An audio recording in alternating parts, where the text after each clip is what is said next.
right. I think it's about that time. Let's go ahead and get this party started. Uh, Ashley, since you're the only one I can see, can you give me the thumbs up that you're hearing and seeing me? Woohoo, wonderful. So tech is our friend so far. So good. Um, Good morning, everyone, and welcome to day 2 of the October installment of the Quarantine Virtual Insights Conference. My name is Bill McDowell. I'm COO of Accelerant Research, and we are your hosts for today's webinar extravaganza. Thanks, everybody, for tuning in. If you are here for the first time, we'll give you a quick intro. If you are rejoining us because you couldn't get enough yesterday, thank you. We got some really good speakers lined up for today. So I am going to, be the guy in the conference that gets up at the podium while everybody is filing in with their coffee and danishes to give the quick housekeeping and overview. But I'm only going to spend a quick minute doing that and get out of the way so that we can get to what everybody is here for, and that's our outstanding lineup of speakers. So I'm going to go through just a very quick, the rules that we have been living by for these conferences. This is now, gosh, our 5th maybe installment of this virtual conference. It's been great. Obviously we can't be meeting in person. So we're trying to put together these events that, approximate the in-person conference to the best of our abilities. Get a bunch of research geeks together to listen to other research geeks talk about their experiences and expertise. That's what this is all about. But we've got our ground rules to live by that we've been subscribing to. Number one being we are at the mercy of the tech. I am in Charlotte, North Carolina. Ashley is as well our first speaker. We've had some nasty storms that came through yesterday and some power outages that have been happening. Knock on wood that there are no issues, but it might happen. And if it does, we'll pause and resume. But again, fingers crossed that there are no issues with the tech. It's been our friend so far, but we'll see. Again, we've got folks accessing via a lot of different channels right now. We've got, Zoom webinar. Some folks are viewing via YouTube, some through LinkedIn, through Twitter. So kind of all over the place. We're all sitting behind screens. So, we remind you to be respectful in the chat, eliminate the trolls. This hasn't been an issue, and I certainly don't anticipate it to be, but just a reminder that, just because we're not face to face, doesn't mean that we can, let all of our kind of kindness out the door, as it were. Last rule is, to the extent possible, network, engage, interact. Again, this is virtual. So we can't shake hands with one another. We can't, talk to one another face to face or, hang out in the buffet line together. But, we're trying our best to approximate these things. So if you're in the Zoom meeting or if you're on YouTube, get in the chat and engage, ask questions, talk about your own experiences with regard to what our speakers are sharing. Also on LinkedIn and Twitter using the hashtag QVIC 2020. Get out there, talk to one another, not just the speakers, but the attendees as well. Meet and greet to the extent possible. Let's, we're all kind of locked down, so if we can, let's try to virtually shake hands, as it were. And that's it for me. I'm gonna just let that be my spiel, and then again get out of the way. So our first speaker of the day is Ashley Spring, Director of Marketing Research at Ally Financial. She's going to be doing a fascinating talk on reinventing brand measurement. So I'm going to disappear, let Ashley do her thing, share her screen. I'll pop back in at the end to lead Q&A. So definitely, if you're in the Zoom or again, if you're on YouTube, jot down any questions that you have. Either in that chat or in the Q&A function, and we will circle back and answer them afterward. All right, so I'm going to stop sharing, Ashley, and I'm going to let you do your thing. All right, sounds good. So let's make sure. There we go. Hopefully you should see my screen now. Excellent. Fantastic. That's what I like to see. All right. Well, thank you so much, Bill. And definitely, love those ground rules. And thank you guys so much for hosting this. This has been really a good opportunity just to hear from other researchers. And I've been very excited. I was able to listen in to a few yesterday, and I've listened to a few in the past. So really excited for the conversation and appreciate the forum to have this. So thought I would start out and just kind of walk through high level what we're going to be talking about, who I am. So to start, really wanted to kind of ground in what we're going to be talking about today. And I will tell you, I went back and forth on the title of reinventing brand measurement. You're going to hear me use a couple of different words throughout. More than anything, I would say this has been a journey, and that really is what I'm going to be talking about today, sharing with you how our brand measurement journey has gone, and how we've really evolved our insights, frankly, every day by leaning into our brand purpose at Ally. So there's three really big things that I want everyone to walk away with here. The first is this is not quick. I have been on this journey. My team has been on this journey for 7 years now. And I would say that, we're adjusting every single day. There's new tools and techniques that we find that will fit into what we're trying to do. It's not easy. This took a lot of work. We had great executive buy-in, which I think really helped us as we move forward. But again, there was refinement across the board. We tried something. If it didn't work, okay, let's move on from that. But the third thing I would say is that more than anything, it was rewarding. And when you're able to get there, it's just so fantastic. The support from our leadership and frankly, the full integration we have with our marketing team really takes our work from being research to true insights and opportunities for the company. So with that, a bit of an introduction for you, because I think these are always really fun. And like Bill said, a bit of a networking opportunity. So who am I? I thought it would be good to go with some of these little facts. So first of all, I moved around a lot growing up. So as Bill mentioned, I'm here in Charlotte right now. I actually was born in Georgia, lived in Tennessee. I know you don't believe it with the Southern accent no longer there, but I have lived just about everywhere in the Southeast as well. But we ended up in Ohio when I was a sophomore in high school. And at that point, I had been to 4 different high schools in 4 different states. And that was the first 4 semesters of high school. So I kindly asked my father to just pause and let me graduate there. My dad is still in Cincinnati, Ohio. I have since moved, but it worked out really well. While I was, moving around, one of the things that I really found out is that I'm really good at math. It was something that I enjoyed. I was really good at it. And so that's actually where I took my degree. So my degree and background is in mathematics.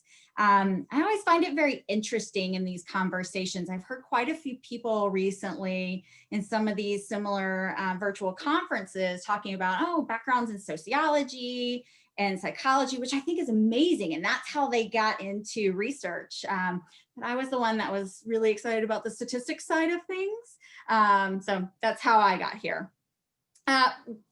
Looking specifically into research, graduated college, went straight into research.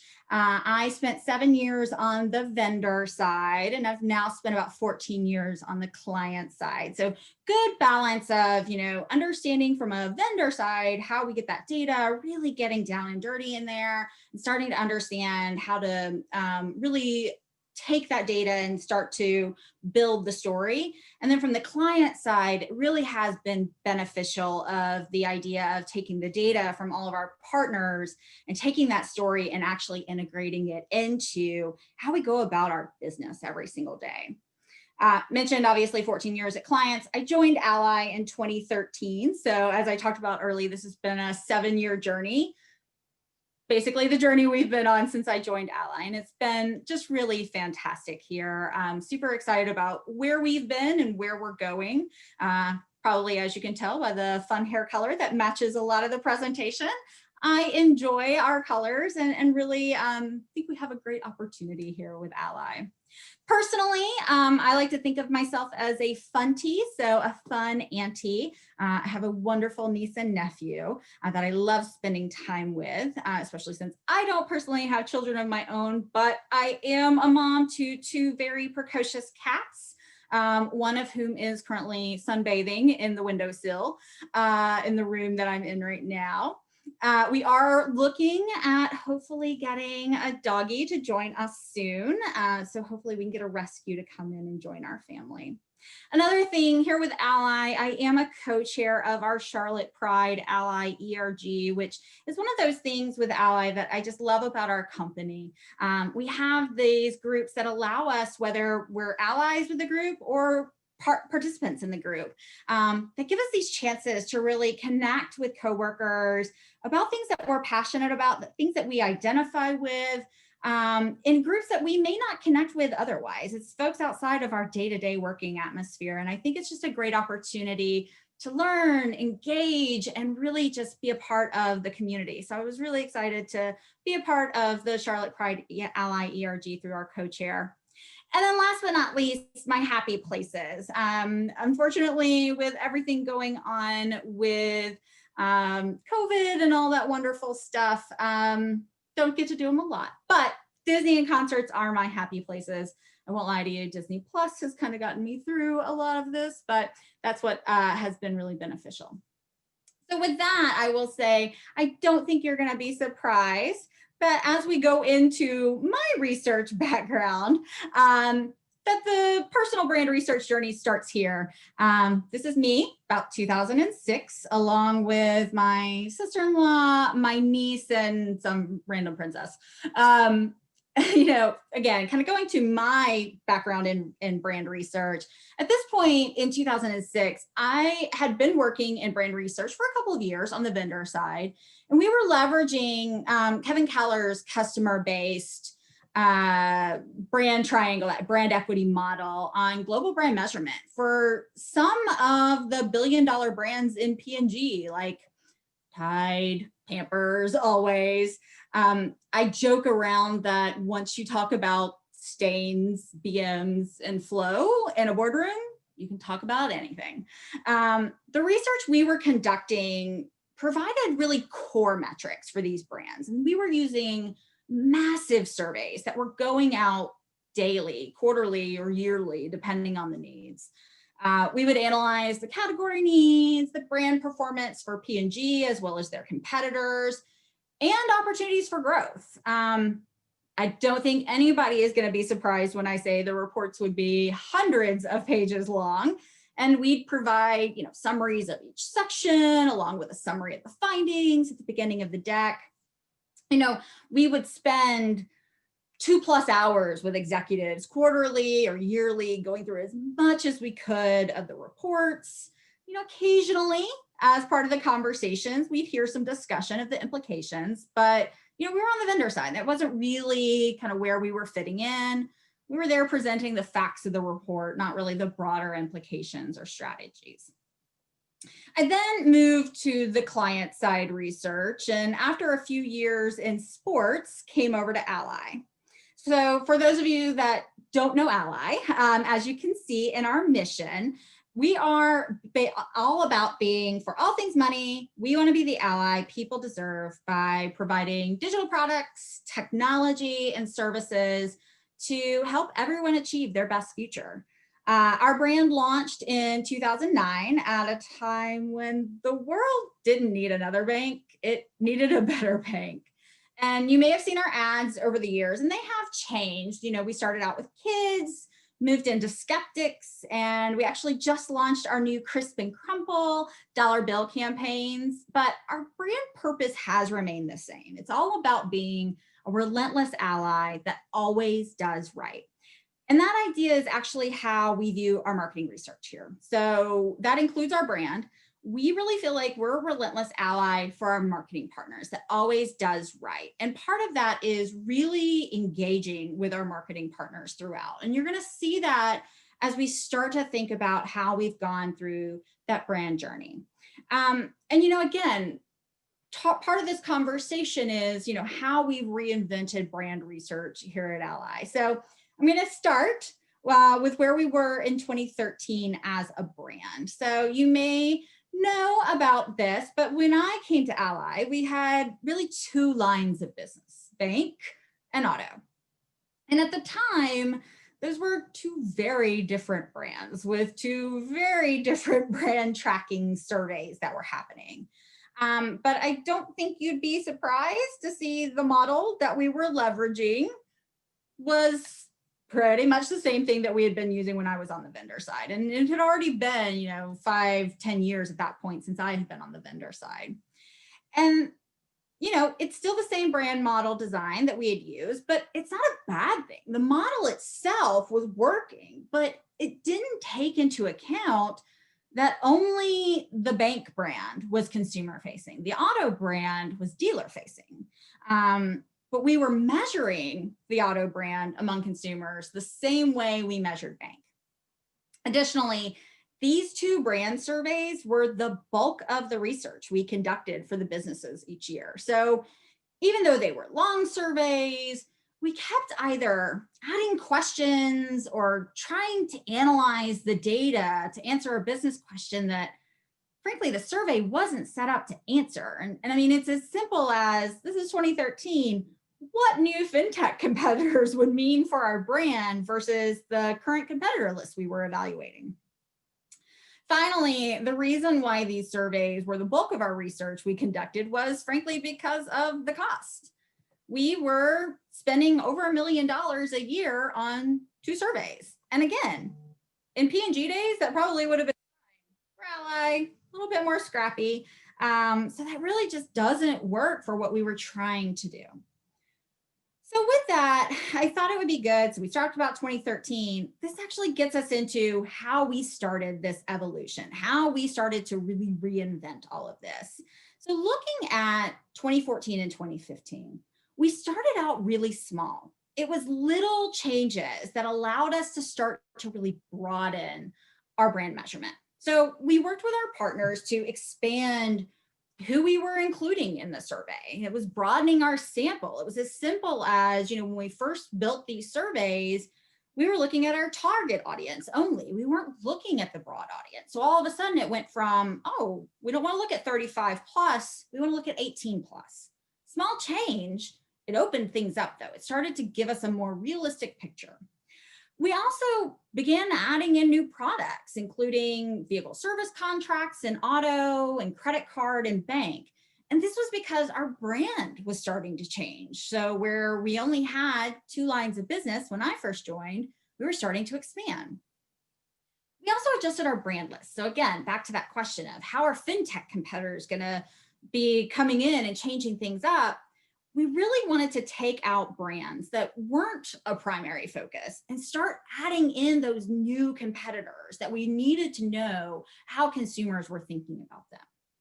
Lastly, in that kind of 2014, 2015 phase, we adjusted the filters in the survey. And this was something that, digging deep into the data itself from the brand research and doing some qualitative research, we really found we were requiring consumers to have this high level of familiarity to answer any of our brand questions. And the more we looked, the more we found they could have a good connection with our brand with or without high levels of familiarity. So we started to really open the survey up and no longer require all of these elements of the brand pyramid that I think we all became very accustomed to of, you must be aware, you then must be familiar, you then must consider to then do all of these other things.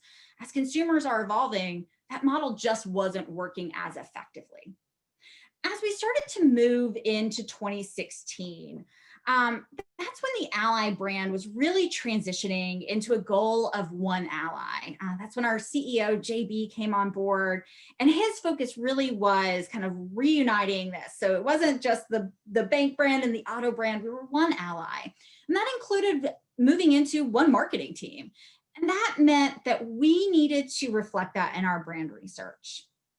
So frankly, at that point, we had to move from 2 brand surveys to 1 master brand survey. And that then made us focus in on a few key competitors and a broader product list that then included investments and changing the category description from bank to financial institution as we started to really expand our list of the products we were going to be offering. We needed to change that name of who we are. We were no longer just this bank. We were a broader financial institution. And all of this brought us, frankly, some significant savings. It really opened up the opportunity to broaden our vendor set. The brands we were no longer tracking in our master brand that we felt like they're good to know about, but we don't need to track it every single day. We could actually start to evaluate those through other partnerships that measure hundreds of brands each month. That then transitioned us into 2017. And I think here is where we really entered a test and learn phase, including some new brand deep dive surveys and launching work to understand emotional connection to our brand. That cost savings that we found in 16, again, just further opened it up, allowed us to really go deeper. And this helped us to understand how our individual businesses were working with our brand. And we also kicked off with that new line of business survey, getting that deeper understanding. So now that we had master brand, we could start to look into that line of business survey and understand how that was really connecting with the master brand. We also were able to identify some new attributes to focus in on in some of our ongoing tracking. So this transition in 2017, again, it really was test and learn. This worked, this didn't work, move this here, really was a great opportunity. As we go into 2018, this is where we really moved into refinement. So we pulled back from the brand deep dive. It was a great opportunity to really go and understand our brand in a point of transition, but we did adjust our emotional attachment work. And what we really found was we focused in on taking those learnings to refine our master brand and our line of business work. And we really honed in on those two being our source of truth here. But still learning and refining and leveraging other tools that would allow us to further evolve. We brought on a new ad testing partner as well in 2018. And this was something that really did allow us to measure our ally ads, but also see ad performance for other competitors along with best practices and what works. It really gave us key insights to take back not just to our marketing partners, but to our agencies as we were planning out campaigns and media buys. You know, historically, we wouldn't test our ads as we were building them. What we've been able to do now is to leverage these insights as we go and launch new ads and apply them to our next campaign. So we're not having to do tests and iterations of the campaigns themselves. We're learning each and every time we launch a new ad campaign. We also brought on a new polling partner in 2018, and this really opened us up to new ways to measure campaign impact. The breadth and frankly, the continuity of the polling allowed us to start to look at channel users and target audiences during a specific time, giving us that consistent metric for measuring brand impact of campaigns, both at a holistic level and by channels and target audiences. We actually had a great conversation just this morning talking about, oh, well, you know, we have this partnership with Time and it's going to be on YouTube. Well, we want to know how that Time partnership is actually impacting our brand, and leveraging this polling partner has been a huge opportunity to get to go deeper into some of those areas where we just may not have been able to get those insights previously. 2019, which seems at this point to have been 5 years ago, not just last year, but we brought on a new partner to help us measure our brand value. And this was something that our CMO, Andrea Brenner, had a great passion around and really has proven to be an invaluable insight for the company. We were just sending out a report today from the team looking at how do we name our brand versus sub brands, and how do we think about that and leveraging this brand value work, as well as, again, that master brand and other brand work that we have. We were able to pull together this report to say to our partners, here's how we think about it, and here's what the opportunities are, and here's how you could go forward with it. We also began last year adjustments on emotional attachment. So we were leveraging an existing relationship to put the Ally brand up against not just our financial services competitors, but now against a breadth of non-FI competitors, including tech brands. And this was really critical as a digital financial services company that is tech and digital led, that we understand not just how we're doing up against FIs, but in that tech space. And that transition really has been a huge benefit to us. Additionally, last year, we worked with our master brand research partner to get further access to new timeframes of data. So while we were fielding daily historically, we were only receiving monthly roll-ups. So the new daily and weekly updates brought us new data cuts. It gave us these additional analyses to understand, again, how our campaigns are performing, and tying in with that new polling partner we brought on board in 2018 to really provide that full picture view of campaign performance, which has been just really critical for our marketing partners and just more broadly to understand how we're performing. And last but not least, coming into 2020, again, we were continuing that refinement. So not big changes like we saw those kind of first 3 years, but moving into small things, moving from quarterly point in time fielding of our line of business survey to now daily fielding. And frankly, it was fortuitous that we did this in 2020. We actually ended up testing side by side the quarterly and the always on early this year. And it worked out that we, found during that side by side that if we had just relied on the quarterly tracking based upon when, kind of point in time when we had been fielding it, we never would have seen how the large shifts in the stock market impacted our invest and bank brands. But with that daily tracking, we were actually able to capture the impacts, and we're starting to even leverage that going further to look into how some of the work that we're doing in thought leadership is actually impacting those individual business brands as well as the master brand. And this new daily fielding also gave us the opportunity to leverage, again, both our master brand and our line of business surveys, along with other tools we have, to really understand that impact of marketing. And that's including sponsorship, PR, email campaigns, along with the traditional TV and digital, and seeing how all of those have an impact on our brand. So I mentioned earlier that this wasn't a quick reinvention, and it wasn't easy, but again, it was rewarding. And the impact of this journey has been remarkable. First and foremost, I think the most important part for any brand is we save money for the company. We cut our brand research spending in half, which, nobody likes to cut budget, but we were really smart. And in the process, we experimented with new techniques. We kept some, learned from others, and really applied in our own, frankly, unique Ally way. We're a scrappy company. If we can leverage existing data to replicate a metric that not only saves us $100,000 in costs each year, but gives us insights on hundreds more brands, then that's a huge opportunity. All of that experimentation really brought us from using just one partner and set of surveys, as I mentioned in 2013, to measure our brand, to now there's 6 different vendors that we work with. And we partnered with these vendors very strategically. We're focusing in on their expertise versus having just a couple of partners with a wide focus.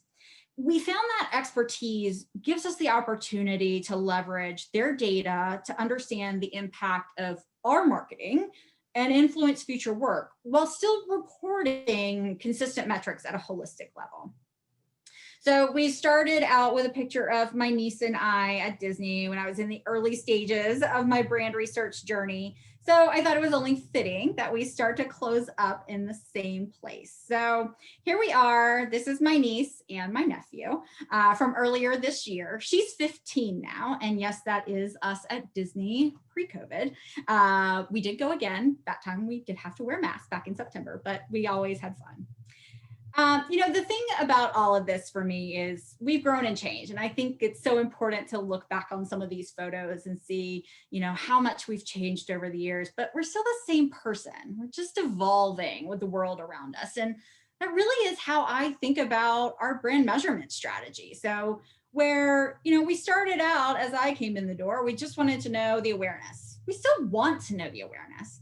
But we're leveraging that similar framework, and it's how we're using it and what else we're adding, and knowing, frankly, the limitations that allow us to continue to evolve and meet the needs of the marketing partners and businesses as we go forward, and really starting to look at that full ecosystem of how our brand measurement can really help the team going forward. So that's all I have. I wanted to keep it pretty short for today because I know it's Friday and everybody's excited to get on with the weekend. But with that, I will open it back up to any questions that we might have.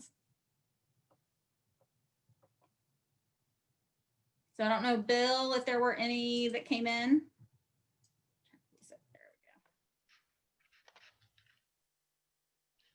Okay, just pulling up now. No questions yet. This is what you get for being the first presenter of the day. I'm good. Any sneak peeks you can give us into, okay, you kind of recapped the evolution, till now. What do you think about the future of this evolution?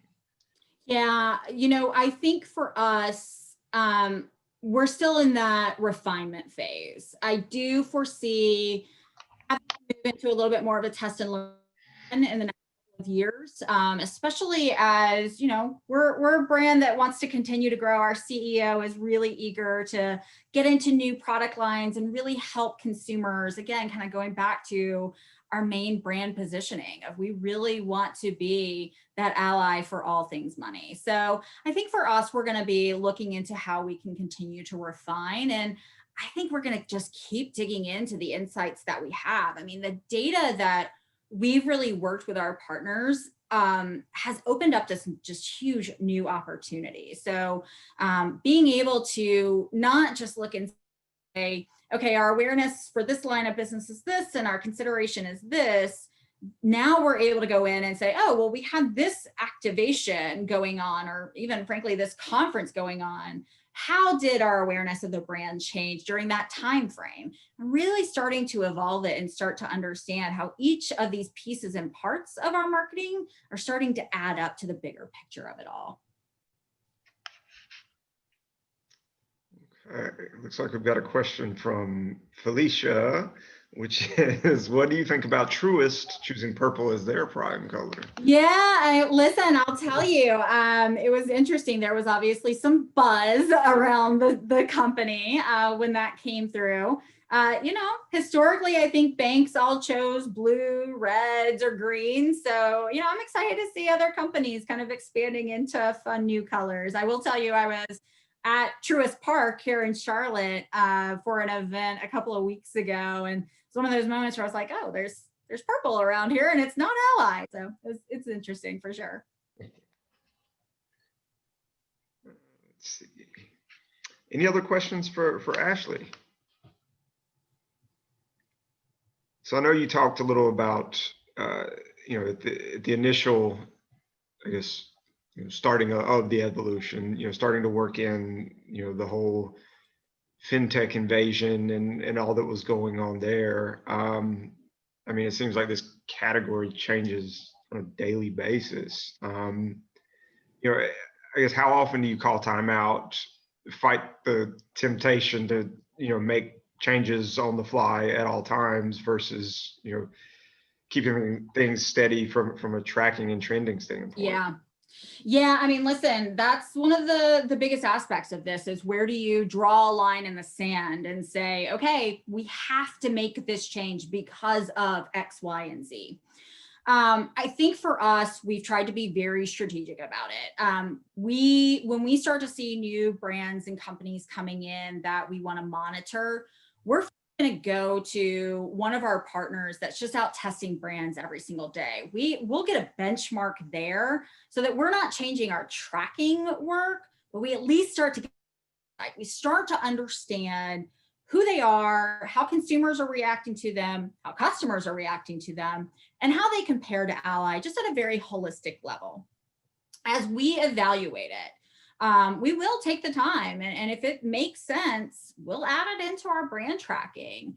But I think for us, it's much more of how can we leverage our tools to start to give us that almost heads up of how these brands are performing so that we're not having to go in and make large changes to our brand tracker. We really save those changes for when it's really critical because of changes in the marketplace. I mean, I've heard a lot of people talking about the fact that they went and wholesale changed their brand tracking during COVID.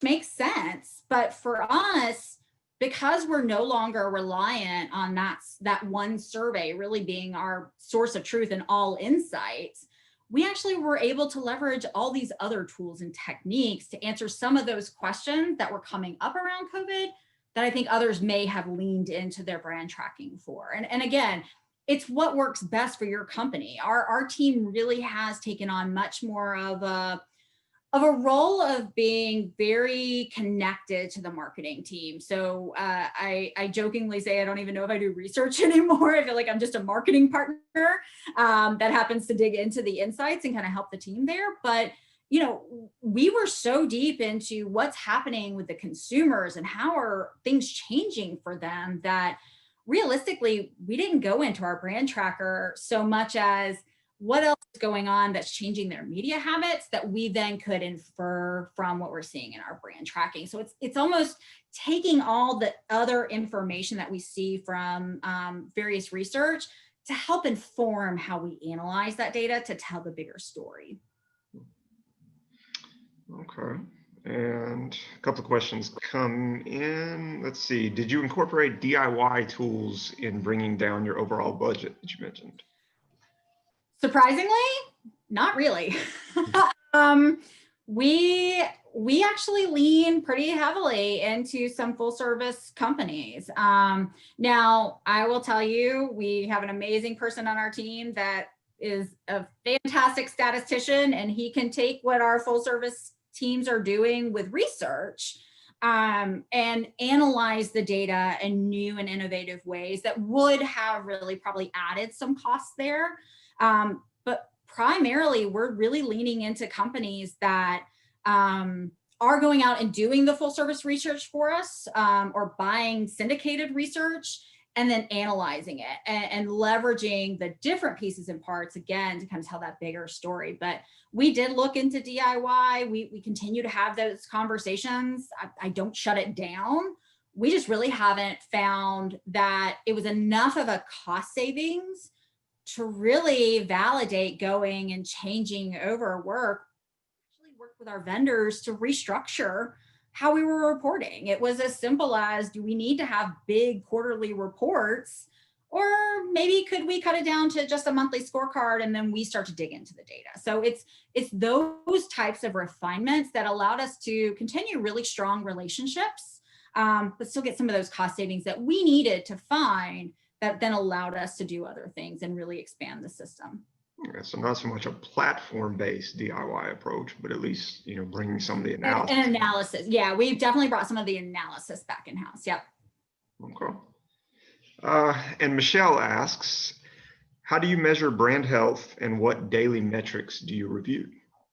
Yeah, so brand health, we look at it across a couple of key brand metrics. So obviously awareness and consideration are going to be our top two because we're still a relatively new brand. We just celebrated 10 years as Ally. So we're still in that brand building phase. So awareness really is critical. But then we start to look into how emotionally attached are consumers and customers to our brand? Are we making noise? Are people talking about us? Our CMO is a big fan of making sure that people are having those conversations and we're getting that buzz. And then we lean into the brand value. And those really are kind of some of the big metrics that we continuously check to say, are we on the right path with what we're doing? There's other secondary metrics that we look into that really help us as we look to evaluate those core metrics. But those are the things that really day in and day out we're checking just to make sure, how are we doing? Are things changing? And then, again, bigger picture, we'll look at some other things, but those are the core kind of 4 or 5 that we really focus in on. Let's see. I think that was it for questions. I did have one comment early on from Catherine, so your on-brand hair color was not lost on her. So. Oh, fantastic. Listen, I have to tell you, I just really love having fun hair colors. It's a benefit that I work for a company that has great colors that I can put in my hair. So. All right. Well, I think that does it then, Ashley. Great presentation. And thank you so much. Everybody, it looks like we got about 15 or so minutes before the top of the next hour. So grab a cup of coffee, do a bio break, and we will catch you at the top of the hour. Ashley, thanks again. This was great. Absolutely. Thanks, guys. Bye-bye.